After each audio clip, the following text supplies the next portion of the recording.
All right, let's just dive right into this explainer. Today, we're unpacking a really fascinating story from the Bhagavad Gita that tackles, well, honestly, one of humanity's absolute oldest dilemmas. I mean, we've all been there, right? You try your absolute hardest to be a good person, to always do the right thing, and yet, life still somehow manages to hit you incredibly hard. And then you look around and see people who constantly break the rules, who act completely selfishly, and they just seem to be thriving.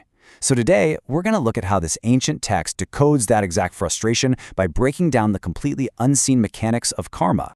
So, the whole crux of what we're looking at today really stems from this one giant question. Why do bad things happen to good people?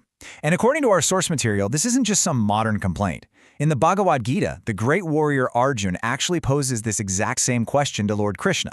Arjun was just incredibly conflicted. He basically poured his heart out, pointing out that wicked people always seem happy and prosperous, while the righteous folks are out there getting crushed by immense struggles. And Krishna? He just kind of smiled. He explained that what we see and feel in these fleeting everyday moments is actually an illusion. Because of our limited human perspective, we just totally miss the deeper truth of how the universe operates. And to explain this invisible machinery, Krishna shares this really profound story. Section 1. Two men, two paths.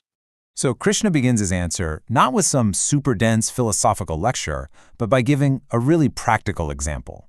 He tells the story of two men who lived in the exact same town but chose drastically different ways to go through life.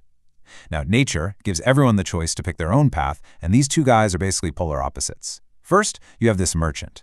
This is a guy deeply, deeply committed to ethics, justice, and faith. I mean, no matter what is going wrong in his life, he never misses his daily worship at the town temple, and he's incredibly dedicated to charity.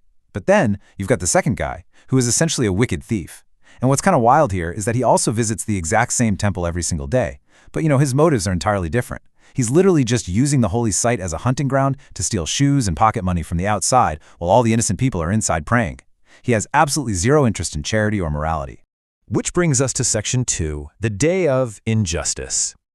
Okay, so the narrative really kicks into high gear on this one specific day where there is just this massive torrential downpour. And this severe weather sets off a crazy chain reaction of profound irony that severely tests the virtuous merchant. First, the heavy rain completely clears out the temple, leaving literally no one inside except the priest. Well, the thief sees this and realizes it's the perfect opportunity. He sneaks in, dodges the priest, steals all the temple's jewels, and just happily escapes right back into the storm. Then the real injustice happens. The innocent merchant arrives, trekking through the freezing rain just to pray. But the priest sees the missing wealth, jumps to conclusions, and assumes the merchant is the thief. He immediately raises this huge alarm. A mob gathers out of nowhere, and they just completely humiliate the innocent merchant, forcefully labeling him a criminal and chase him out into the violent storm. And honestly, if that wasn't brutal enough, the exact second he stumbles outside to get away from the mob, he gets violently struck by a passing vehicle and severely injured. I mean, just put yourself in the merchant's shoes for a second. You're limping home, you're bleeding, your lifelong reputation is entirely ruined. And right then, on the muddy street, you cross paths with the thief. And the thief is literally dancing.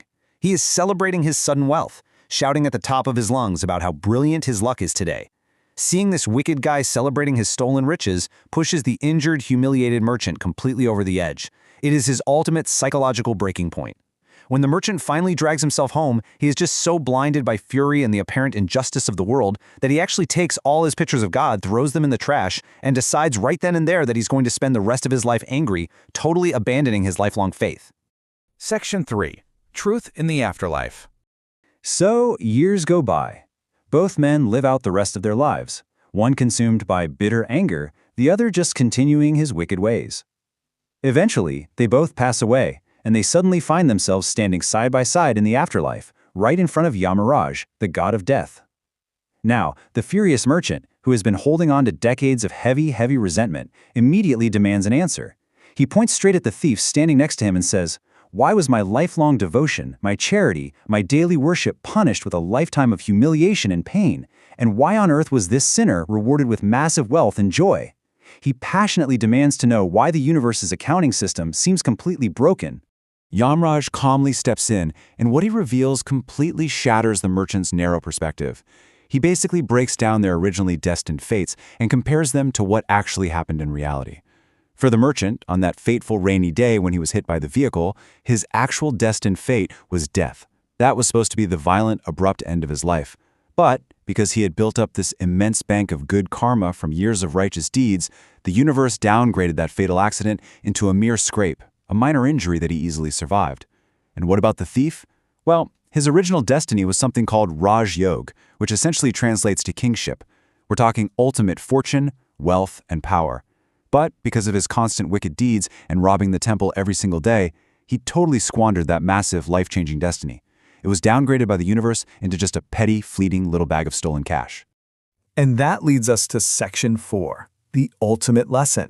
Wrapping up the story for Arjun, Krishna explains the true nature of how our actions ripple through the vast cosmos, and why it is absolutely foolish to judge the universe based only on what we can see right in front of us in the present moment.